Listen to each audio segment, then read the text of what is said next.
This is the hostel where we used to live when we lost the house, and we came to stay here so we could have some shelter and sleep. When I first saw the place, I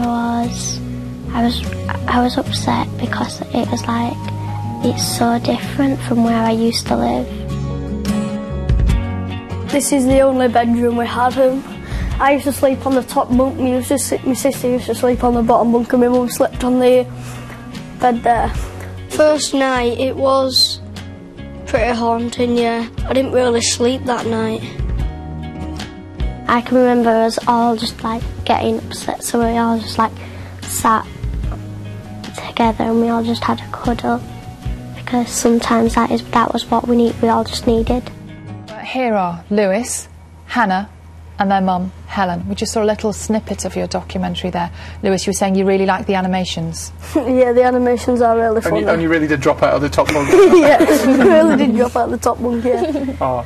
Lewis, you've had a tough time, as you say in the story. Just tell us a little bit about how difficult it was when your mum lost her job. Well, when my mum lost her job, it was very hard, because she had to keep finding jobs on the internet, but there wasn't any jobs on the internet, so it was quite hard for a family, for us, so we just had to stick to it and do our best to keep the family. Hannah, one of the things that I noticed was that throughout the time that all this stuff was happening with your mum and your dad, you knew all about it, didn't you? It wasn't a secret, you were really involved in it. How hard was that for you?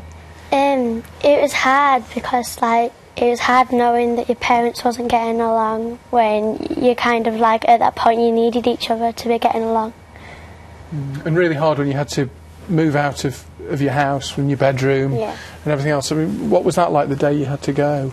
The day we had to go, it was upsetting because like we left all our friends behind, and also not just that, but we left a big part of our life behind. And Helen, I mean, for you, not only having to deal with everything that was happening to you, but also to try and help these two through it, it must have been doubly difficult. It was hard, trying to think where to go, what to do, you know. But the kids have been so resilient, you know, no matter what we've done, they've just rose to it and been absolutely fantastic. That's the striking thing, isn't it, about the whole report? You realise how tough those children can be. But as I mentioned to Hannah, you chose to share everything with them. Why did you do that?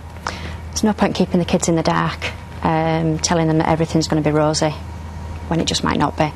You know, I preferred to be quite honest with the pair of them that, you know, we're moving out, we're moving into a hostel, things will get better, you know, and things have got better, haven't they? And probably you two have been through something that lots of other children in the country have either been through or are going through now. What's life like for you now?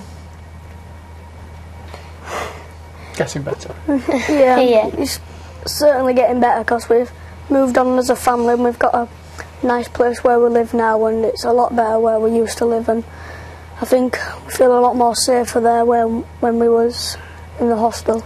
You said you know, Lewis, other people. I mean, Hannah, what advice would you give, you know, if there are any children watching this now who are going through it, who have seen their mum and dad go through it, what advice would you give them? Just help each other and work as a family, and you'll get there eventually.